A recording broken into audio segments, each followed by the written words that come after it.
Hi friends, అందరూ బాగున్నారండి. నేను ఈరోజు చికెన్ ఫ్రై చేస్తున్నానండి. 1 కేజీ చికెన్ తీసుకొచ్చాను. ఆ చికెన్ ముందు మనం శుభ్రంగా కడిగేసుకొని పక్కన పెట్టుకోవాలండి. దాంట్లో నేను కారం, సాల్టు, అల్లం వెల్లుల్లిపాయ పేస్ట్, కొద్దిగా పసుపు, కొద్దిగా గరం మసాలా వేస్తున్నానండి. ఇందులో కొద్దిగా నేను పెరుగు కూడా వేసుకున్నానండి.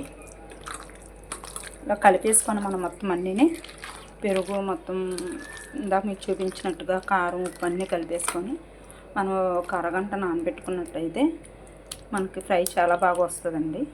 చూడండి, ఇలా మూకుడు పెట్టుకొని ఆయిల్ పోసుకోవాలండి. దానికి సరిపడినంత ఆయిల్ పోసుకోవాలి. ఆయిల్ మరిగిన తర్వాత మనం ఇందాక చికెన్ ఇలా నానబెట్టుకున్నాం కదండి, అన్నీ వేసుకొని అవి ఇందులో వేసేస్తున్నానండి.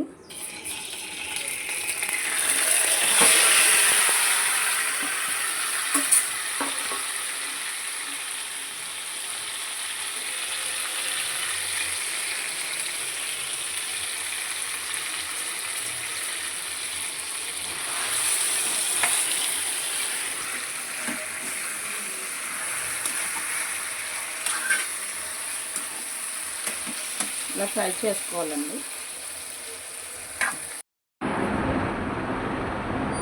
చూసారా ఫ్రెండ్స్, చికెన్ ఫ్రై రెడీ అయిపోయిందండి.